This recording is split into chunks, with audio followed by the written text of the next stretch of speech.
کہ جس طرح جسم کے لیے غذا کی ضرورت پڑتی ہے کہ اگر چند دن جسم کو غذا مہیا نہ ہو تو انسان کا زندہ رہنا مشکل ہو جاتا ہے، اسی طرح بلا شبہ جسم کے لیے جس طرح روح کا ہونا ضروری ہے، روح جدا ہو جائے تو انسان مردہ کہلاتا ہے، اسی طرح ہماری دنیا اور آخرت کے لیے نبی کی سیرت کو اپنانا اپنی زندگی میں ضروری ہے۔ اگر سیرت مصطفیٰ سے ہم جدا ہو جائیں گے تو ایسی ہی ہے جیسا کہ ہمارے جسم سے روح جدا ہو گئی۔ تو جس طرح روح جدا ہونے کے بعد جسم سے جسم مر جایا کرتا ہے، اسی طرح اگر انسان نبی کی سیرت سے جدا ہو جائے، نبی کے طور طریقہ سے جدا ہو جائے تو گویا بظاہر وہ چل رہا ہوتا ہے، حقیقت میں وہ مردوں میں ہوا کرتا ہے، کیونکہ سیرت مصطفیٰ کے بغیر زندگی انسانوں کی طرح گزارنا بہت مشکل ہے۔ اللہ کے نبی سرور کائنات صلی اللہ تعالی علیہ وسلم انسان کامل ہے، معلم کائنات ہیں۔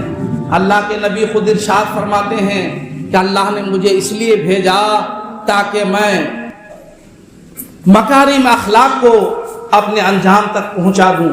انسانیت کے لیے جن اوصاف کا ہونا ضروری ہے ان اوصاف کو میں بتا دوں، اور انسانوں کے لیے جو چیزیں مہلک ہیں، زہر قاتل ہیں، ان چیزوں سے میں تم لوگوں کو آگاہ کر دوں کہ ان چیزوں کو اپناؤ گے تو زندہ رہو گے، ان چیزوں سے دور رہو گے تو زندہ رہو گے، اور ان چیزوں کے قریب جاؤ گے تو زندگی سے تمہارا رابطہ ٹوٹ جائے گا، تمہاری زندگی بے سود ہو جائے گی، تمہاری زندگی بے محل ہو جائے گی۔ تو اللہ کے نبی سرور کائنات صلی اللہ علیہ وسلم دنیا میں ظاہراً اس لیے ہی تشریف لائے تھے تاکہ وہ ہمیں اچھوں کی تعلیم دیں، نیکیوں کی تعلیم دیں، برائیوں سے دور رہنے کا پیغام دیں۔ اور اللہ نے قرآن مقدس میں ارشاد فرما دیا، لقد کان لکم فی رسول اللہ اسوۃ حسنہ، لوگوں میں نے تمہارے رشد و ہدایت کے لیے، تمہیں نیکیوں کا راستہ دکھانے کے لیے، تمہیں برائیوں سے باز رکھنے کے لیے اپنے محبوب کو بھیج دیا ہے، رحمت للعالمین بنا کر بھیج دیا ہے، خاتم النبیین بنا کر بھیج دیا ہے۔ اس لیے اس نبی کی پیروی کرو، اس نبی کی اتباع کرو، اس نبی کو اپنا نمونہ عمل بناؤ۔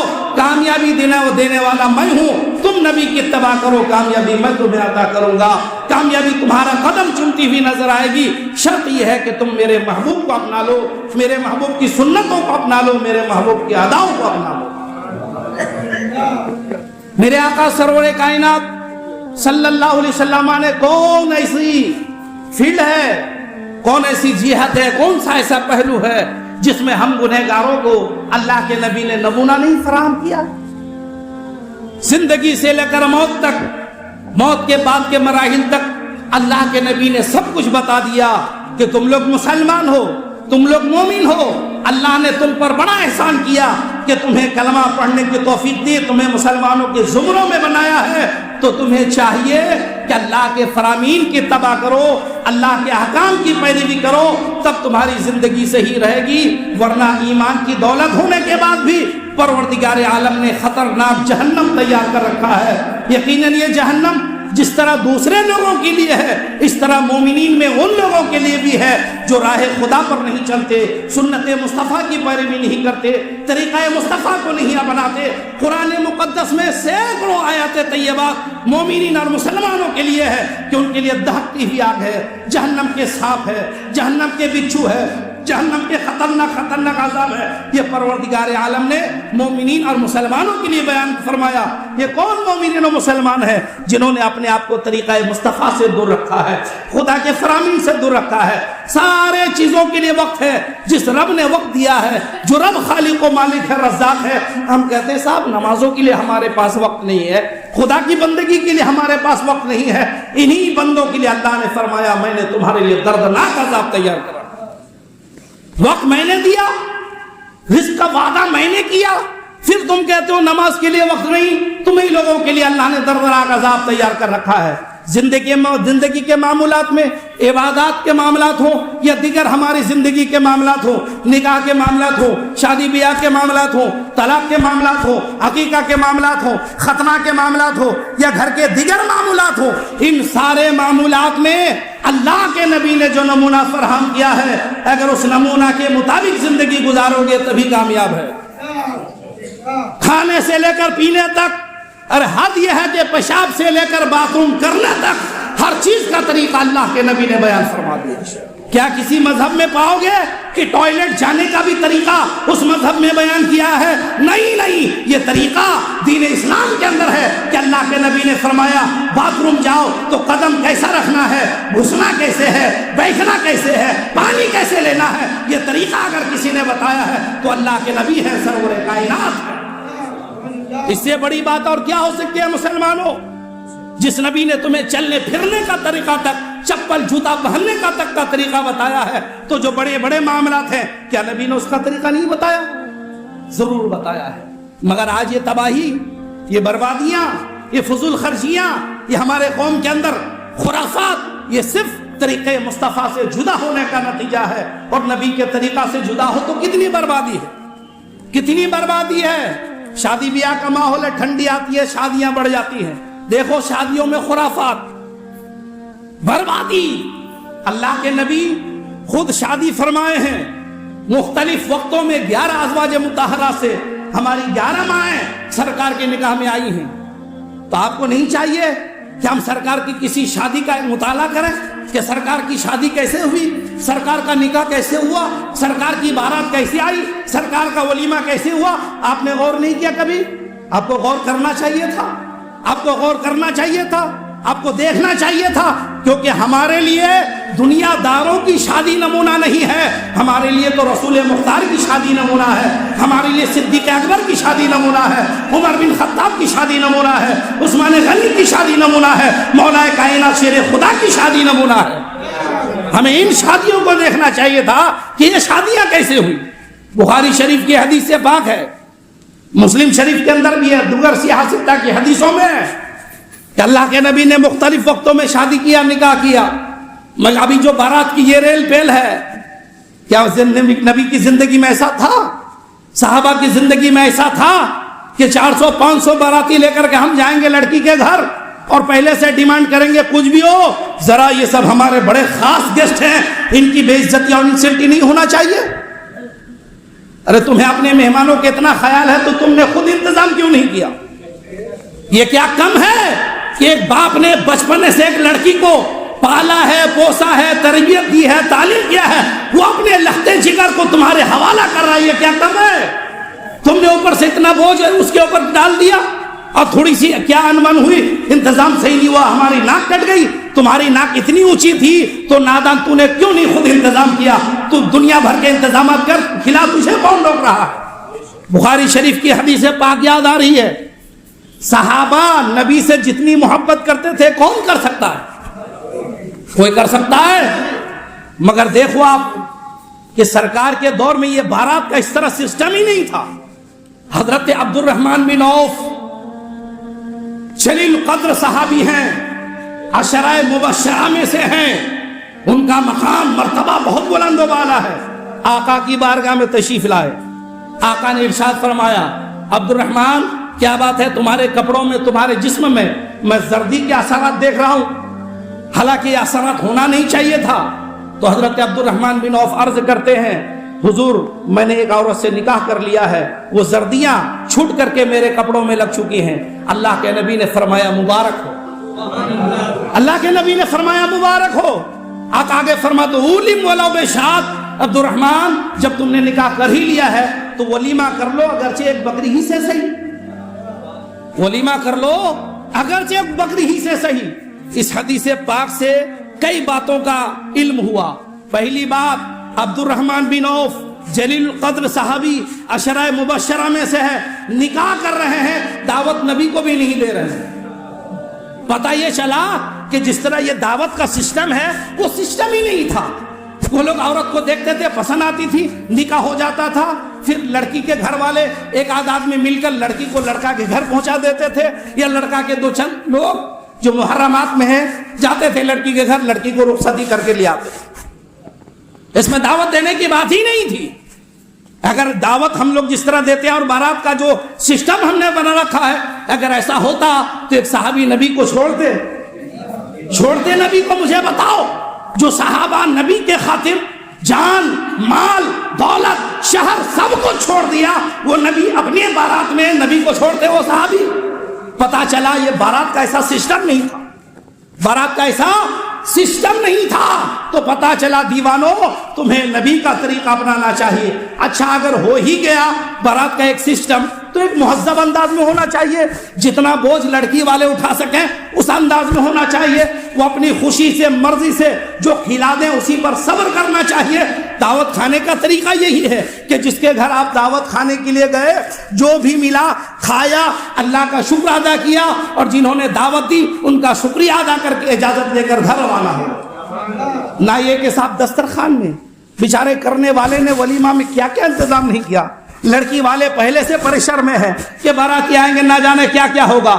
اپنی طاقت سے زیادہ کوئی گھر بیچ کر, کوئی قرض لے کر, کوئی سود میں روپیہ لے کر اتنا انتظام کیا, پھر ڈرا رہا ہے, نہ جانے کون کرے گا کون. اس کے بعد باراتی بیٹھے ہیں, آدھا کھا رہے ہیں, آدھا پھینک رہے ہیں, یہ ٹھیک نہیں بنا ہے, وہ ٹھیک نہیں بنا ہے, یہ گھول صحیح نہیں ہے, بریانی جلا دیا ہے, معاذ اللہ رب العالمین. اب دعوت کھانے گئے ہیں کہ یہی کمیاں نکالنے گئے ہیں, گھر والے کا دل توڑنے گئے ہیں. یاد رکھنا, جو کسی مرد مومن کا دل توڑتا ہے اللہ تبارک و تعالیٰ اسے معاف نہیں فرمائے گا.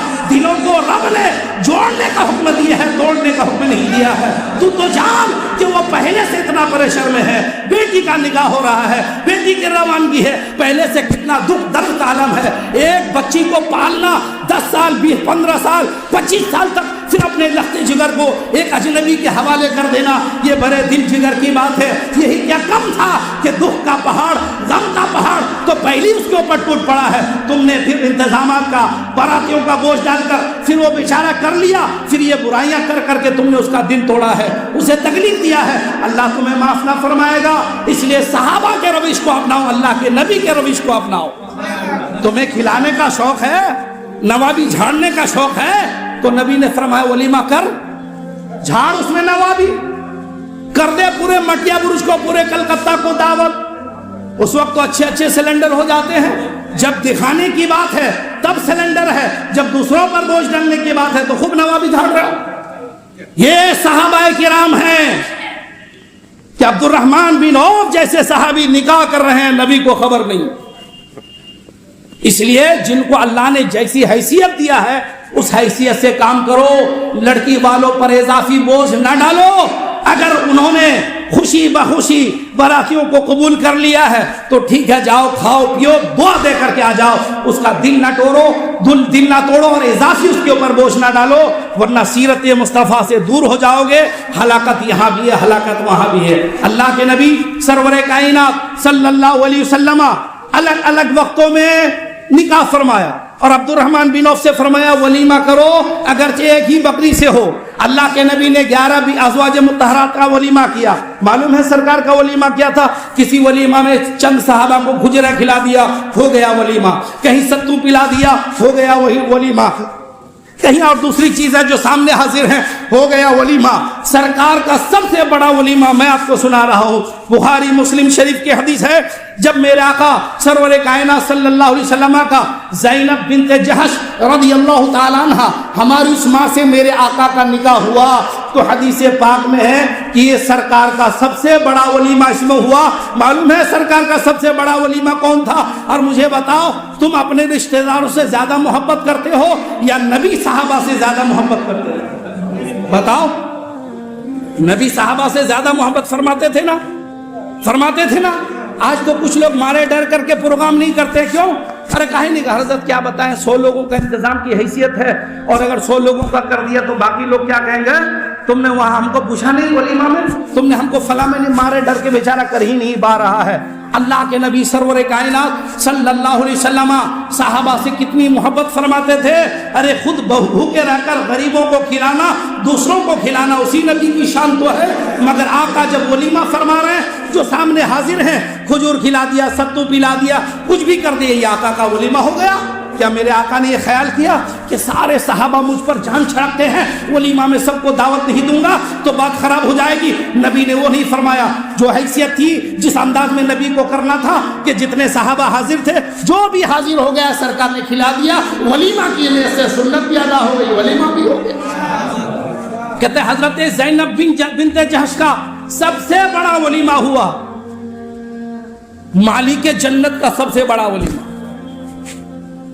جو جنت کا مالک ہے، جس نبی نے فرمایا صحابہ میں چاہوں تو ہاتھ بڑھا کر جنت سے پھل لا کے تمہیں کھلا دوں، وہ نبی فرماتے ہیں کہ سرکار کا سب سے بڑا ولیمہ ہوا. سب سے بڑا ولیمہ کیا ہے کہ کچھ روٹیاں پکائی گئی اور ایک پوری بکری ذبح کی گئی. سرکار کا سب سے بڑا ولیمہ کون سا تھا؟ ایک پوری بکری اس میں ذبح کی گئی، گوشت پکا، روٹیاں بنائی گئی. یہ آقا کا سب سے بڑا ولیمہ. اندازہ کیجئے ایک بکری کے گوشت میں کتنے لوگ کھا سکتے؟ 100 لوگ. 100 لوگ کا بھی کھانا مشکل ہے اس زمانے میں ہو، کیونکہ ہمارے یہاں تو ولیمہ میں دیگر تقریبات میں آدھا کھا رہا ہے آدھا پھینک رہا ہے. ارے حرام کا مال ہے کہ آدھا کھا رہے ہو آدھا پھینک رہے ہو.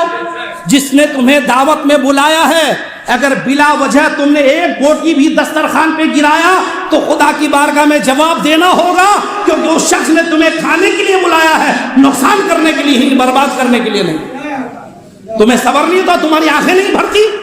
ارے تھوڑا تھوڑا کھا، کوئی بھاگا جا رہا ہے، لاد لیا پورا پلیٹ میں، لادنے کے بعد آدھا کھایا آدھا پھینکا. ہم بیٹھتے کتنے لوگوں کو ٹوکتے ہیں کہ بھائی پہلے اتنا کیوں لے لیا؟ آپ کو اپنے پیٹ کے بارے میں اندازہ نہیں ہے کتنے سے ہمارا پیٹ بھر جائے گا؟ شرم کرو شرم. دوسروں کا کھانا برباد کرتے ہو، اپنے گھر میں برباد کر کے تو دیکھو پہلے. اس مہنگائی کے زمانے میں 4 ڈیگ بریانی سے کام چل سکتا تھا، مگر تمہاری بربادیوں کی وجہ سے سامنے والوں کو 8 ڈیگ بریانی بنانا پڑتا ہے، کیونکہ 4 ڈیگ برباد کرے گا 4 ڈیگ کھائے گا. یا خدا کی بارگاہ میں جواب نہیں دینا ہے؟ وہ تو روزی ہے، وہ تو کھانا ہے، کیسے برباد کر رہے ہو؟ اللہ کے نبی نے فرمایا رزق کی عزت کرو. ایک مرتبہ رزق اگر کسی کے دروازے سے چلا گیا پھر آئے گا نہیں. اس لیے اپنے گھر کا کھانا ہو یا دوسرے کے گھر کا کھانا ہوتا ہے، اس کی عزت کرو. پھینک دیا آدھا کھا رہا آدھا پھینک دے رہا. شرم آنا چاہیے، یہ فضول خرچی ہے، زیادتی ہے. اللہ قرآن میں فرماتا ہے ان المبذرین کانوا اخوان الشیاطین، فضول خرچی کرنے والے، برباد کرنے والے یہ شیطانوں کے بھائی ہوتے ہیں، شیطانوں کے بھائی. اور شیطان جس طرح اللہ کا ناشکرا ہے، اسی طرح تم نے بھی خدا کی ناشکری کی، خدا کے رزق کی بے حرمتی کر کے، خدا کے رزق کو پامال کر کے برباد کر. مت کرو ایسا. کھانے کے لیے جاؤ، جتنا کھاؤ اتنا لو. اور کچھ تو ہمارے سسٹم، بوفے سسٹم نے برباد کیا. ایک آدمی بار بار کیسے جائے گا؟ اس لیے سوچ رہا ہے ایک ہی مرتبہ میں لے آیا. اس سسٹم پہ میں نے بہت پہلے بات کیا تھا، پھر کبھی کریں گے. مسلمانوں، تمہاری تباہی کے سب اسباب ہیں کہ تم نے سنت مصطفیٰ کو چھوڑ دیا ہے، اللہ کے نبی کے طریقہ کو چھوڑ دیا ہے. اور نبی کا جو طریقہ چھوڑے بربادی اسی کے مقدر میں ہے. اللہ کے نبی سرور کائنات صلی اللہ علیہ وسلم نے ولیمہ فرمایا، لیکن جس انداز میں ولیمہ کا طریقہ ہے، آپ کو 100 لوگوں کی کھلانے کی حیثیت ہے، 100 کو دعوت دو. جن کو دعوت نہیں ملی ہے انہیں بھی چاہیے کہ وہ ان کو آر نہ دلائے کہ یار تم ولیمہ کر لیے مجھے خبر نہیں دیے. کیا ضروری ہے؟ ضروری ہے آپ کو خبر دینا، آپ کو دعوت دینا واجب ہے. جتنوں کا دل کیا، جو حیثیت اللہ نے دی تھی دیا.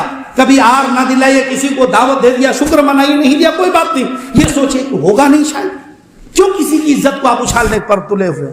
مت اچھالیے کسی کی عزت. اس لیے پرواہ نہ کیجیے اس چیز کی، بلکہ خیال کیجیے سنت مصطفیٰ کی. میں بارہا آپ کو کہتا ہوں، ارے یہ کیا کہے گا، وہ کیا کہے گا، فلاں کیا کہے گا، اس سے آپ کو جنت ملے گی. یہ دیکھو کہ اگر ہم یہ کام کریں گے تو رب کیا کہے گا، نمازیں چھوڑیں گے تو رب کیا کہے گا، کسی کو تکلیف دیں گے رب کیا کہے گا، کسی کا دل دکھائیں گے رب کیا کہے گا، کھانا برباد کریں گے رب کیا کہے گا. ارے یہ سوچ، اگر یہ سوچے گا تو خوف خدا بھی پیدا ہوگا اور انشاءاللہ تمہارا عمل بھی درست ہوگا. یہ کہے گا وہ کہے گا، اس سے کیا مطلب؟ وہ تو کہے گا ہی، دیکھ ہی رہے ہو. تم تو خالی ولیمہ کی بات کرتے ہو. اگر سب کے سامنے ایک ایک کڈنی نکال کر کے پیش کر دو گے تب بھی کہیں گے باپ رے خالی 2 ہی کڈنی تھی کیا. تو یہ تو لوگ ایسے نا شکرے ہیں. تو ان کا خیال کیا کرنا؟ میاں خیال میرے آقا کی سنتوں کا کرو، خیال میرے آقا کی کے طریقہ کا کرو، صحابہ کے طریقے کا کرو. اور سنیے ولیمہ کے حوالے سے، ولیمہ کرنا سنت ہے، لیکن کیا مطلب ہے؟ سنت کی بھی ایک حد ہے نا. سنت کے نام سے خرافات کرو گے تو بھی اللہ معاف نہیں فرمائے گا. ترمذی شریف کی حدیث پاک سنو. حضرت عبداللہ ابن مسعود رضی اللہ تعالیٰ عنہ ارشاد فرماتے ہیں کہ نبی کریم صلی اللہ علیہ وسلم نے ارشاد فرمایا کہ ولیمہ شب زفاف کے بعد سہاگ رات کی صبح کرنا حق ہے، کرنا ہی چاہیے، اور دوسرے دن کرنا سنت ہے، اور تیسرے دن سما ہے، یعنی لوگوں کو دکھانے کے لیے اور سنانے کے لیے کرنا ہے. کیا ہے حدیث پاک کہ سہاگ رات کی صبح، شب زفاف کی صبح، لڑکی کو جس دن رات لائے اس کی صبح کرنا حق ہے، ولیمہ کرنا ہی چاہیے. اس کے بعد والے دن ولیمہ کرنا سنت ہے. اب اگر تیسرا دن ہو گیا تو ترمذی شریف کی حدیث ہے، نہ ولیمہ رہا نہ سنت رہی، دعوت ختم، ولیمہ ختم، تیسرا دن کرنے کی اجازت نہیں ہے. وہ سماع کے دائرے میں، ریاکاری کے دائرے میں، دکھاوے کے دائرے میں، لوگوں کے درمیان شہرت کے لیے کیا جائے گا. اللہ کے نبی سرور کائنات یہ فرمایا. اب یہ حدیث پاک آپ نے سن لی. کچھ حدیثوں میں 3 دن تک کا تذکرہ ہے کہ سہاگ رات کی صبح سے لے کر شب زفاف کی صبح سے لے کر 3 دن تک اجازت ہے. مگر ہمارے فقہا نے جیسا فتاوی عالمگیری کے اندر، ہمارے دیگر کتب فقہ کے اندر، بحر شریعت کے اندر یہ لکھا ہے کہ ولیمہ صرف 2 دن تک ہے. سہاگ رات کے بعد، شب زفاف کے بعد 2 دن تک ولیمہ ہے. یا تو پہلے دن کر لو یا دوسرے دن کر لو. 2 دن ہو گیا شادی کا، اس کے بعد دعوت ختم، شادی ختم. اس کے بعد اگر کوئی ولیمہ کرتا ہے نہ وہ ولیمہ ہوگا نہ سنت ادا ہوگا. یہ سرکار طریقہ اب سینے میں رکھ کر کے غور و فکر کرو مٹیا برج والو کہ کتنے لوگوں کا ولیمہ سنت کے طریقے سے ہوتا ہے. جتنے لوگ مجھے دعوت دینے کے لیے آتے ہیں ولیمہ کی، سب کو بولتا ہوں کس دن ولیمہ رکھا ہے؟ حضرت 4 دن کے بعد، 5 دن کے بعد، 6 دن کے بعد. ارے نادان، 5 دن کے بعد 6 دن کے بعد ولیمہ تجھے کس نے بتایا ہے؟ لوگوں کے طریقہ کو تم نے اپنایا، نبی کے طریقہ کو چھوڑ دیا، اور تم چاہتے ہو کہ لڑکی ہمیں بہو ملے بالکل جنت کی حوروں کی طرح، سیدہ فاطمہ کی طرح، رابعہ بصری کی طرح. تم نے تو اول فرصت میں خدا و رسول کی نافرمانی کی ہے اپنی شادی کے اندر. جب اپنی شادی کے اندر بہو لانے میں خدا و رسول کی نافرمانی کرے گا تو برکتیں کہاں سے آئے گی؟ رحمتیں کہاں سے آئے گی؟ نادان، پہلے رحمت خدا بندی کے لیے دروازہ کھول، پھر خدا کی رحمتیں آئے گی، برکت بھی ہوگی، بہو بھی ٹھیک ہو جائے گی. 99% مٹیا برج کا ولیمہ نہیں ہوتا ہے. یہ بات غور سے سن لو. یہ مفتی رفیق الاسلام بیگم مسجد سے اعلان کر رہا ہے. مٹیا برج کے 99% لوگوں کا ولیمہ نہیں ہوتا ہے. ولیمہ سنت ہے، عبادت ہے، ثواب بھی ملے گا، اس کی برکتیں دلہا اور دلہن کو ملتی ہیں. اور وہ کتنے دنوں تک ہے؟ 2 دن تک. اگر ایک روایت کو لی جائے تو زیادہ سے زیادہ 3 دن تک. حالانکہ فتویٰ اسی پر ہے کہ 2 ہی دن تک رخصتی کر کے لائے. سہاگ رات، شب زفاف جس کو بولتے ہیں، وہ دن، اس کے بعد دوسرے دن. تیسرے دن کے بعد نہ ولیمہ ہے، نہ شادی ہے، نہ کچھ ہے. اب جو کر رہے ہو، اب کیا کر رہے ہو، اب خود سمجھو. کئی لاکھ روپیہ خرچ کیا، نہ سنت ادا ہوئی نہ ولیمہ ہوا، تو کیا ہوا؟ تو کیا ہوا؟ محض ایک کھانا کھا سکتے ہیں. ایک ایسی کھانا ہے بے مطلب کا. ورنہ اگر ان حدیثوں پر غور کیا جائے تو اس کھانے کی اجازت ہی نہیں، کیونکہ وہ ریا اور سما کے دائرے میں ہے، دکھاوے کے دائرے میں ہے، اور شہرت طلب کرنے کے دائرے میں ہے. اس کی تو اجازت ہی نہیں دی جا سکتی. مگر اکثر لوگ کتنا کرتے ہیں، حال نہیں ملا، فلاں نہیں ملا، دھما نہیں ملا، بہانے بناتے ہیں. نہیں، وہ رشتہ دار آئیں گے، یہ رشتہ دار آئیں گے. ارے اس کا خیال مت کر یار، میرے آقا کی سنت کا خیال کر، رسول محتشم کی سنت کا خیال کر. اگر تو چاہتا ہے جس طرح بچہ پیدا ہونے کے شکریہ میں جانور ذبح کرتے ہیں، اس کو عقیقہ کہا جاتا ہے. اللہ کے نبی نے فرمایا عقیقہ کر کے بچوں سے تکلیف کو دور کرو. عقیقہ کرو گے وہ بچہ کل میدان محشر میں تمہاری شفاعت کرے گا. عقیقہ کرو گے وہ بچے کے اندر نیک باتیں پیدا ہوں گی، اچھی خوبیاں پیدا ہوں گی. اسی طرح ولیمہ کے بارے میں فرمایا کہ ولیمہ شادی بیاہ کے شکریہ میں جو جانور ذبح کر کے یا کھانا تیار کر کے لوگوں کو کھلایا جاتا ہے، اس کو اللہ کا شکریہ ادا کیا جاتا ہے تاکہ دلہا دلہن کے اندر نیک صفتیں پیدا ہو، اللہ ان سے مصیبتوں کو دور کرے، اللہ رزق کے دروازوں کو کھول دے. یہ ہے ولیمہ. اب تم نے 4 دن کے بعد کیا، 5 دن کے بعد کیا، 6 دن کے بعد کیا، ہوا ولیمہ؟ ارے بولیے، ہوا ولیمہ؟ جب ولیمہ ہوا ہی نہیں تو برکتیں ملے گی، تکلیف دور ہوگی، روزی کا دروازہ کھلے گا؟ نہیں کھلے گا نا. اب آئندہ جو جوان حضرات ہیں وہ یاد رکھیں، اپنا ولیمہ رخصتی کے، سہاگ رات کے پہلے یا دوسرے دن کریں. اور جو وہ لوگ ہیں کہ جن کے بچوں کی شادیاں ہونے والی ہیں، وہ یاد رکھیں دنیا کچھ کہے، تمہیں اپنے بیٹے کا ولیمہ پہلا دن یا دوسرے دن کرانا، ٹھیک ہے؟ اور یہ پیغام اپنی عورتوں تک بھی پہنچائیے، اپنے گھر کے عورتوں تک بھی پہنچائیے کہ ولیمہ کی اجازت اللہ کے نبی نے صرف 2 دن تک دی ہے، اور اسی میں کریں گے تو ہی سنت ہوگی، تو ہی برکت ہوگی۔ اور 2 دن کے بعد کرو گے کوئی فائدہ نہیں، بے مطلب کا روپیہ آپ کا کئی لاکھ روپیہ چلا جائے گا پانی میں، کوئی فائدہ نہ ہوگا، نہ سنت ادا ہوگی نہ برکت بھی۔ سن لیا آپ حضرات نے مسئلہ؟ یاد رہے گا نا یہ مسئلہ؟ رہے گا، کیونکہ شادیوں کا دور دورہ ہے، ہر حالت میں ولیمہ آپ 2 دن کے اندر کر لیں، نہیں مل رہا حال مت کرو، اپنے گھر میں 8-10 لوگوں کو کھانا پکا کر، دال روٹی پکا کر کھلا دو، ولیمہ کی نیت سے یہی ولیمہ، یہی ولیمہ۔ آقا کی سنت کی پیروی کرو، انشاءاللہ زندگی میں بھی برکت ہوگی، مرو گے تو بھی نبی کی سنتوں کی روشنی اور اجالا ملے گا۔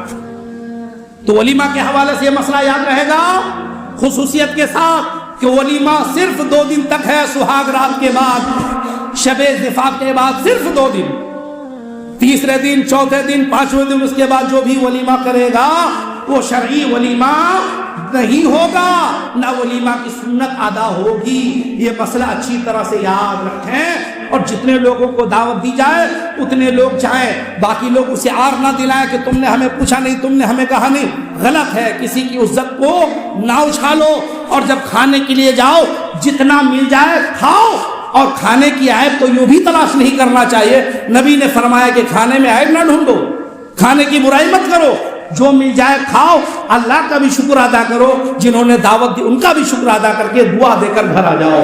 انشاءاللہ آج تم نے دوسروں کے ساتھ کیا تو کل وہ بھی تمہارے ساتھ ایسا ہی کرے گا۔ پروردگار عالم ہمیں سنت مصطفیٰ کی پابندی کی توفیق عطا فرمائے۔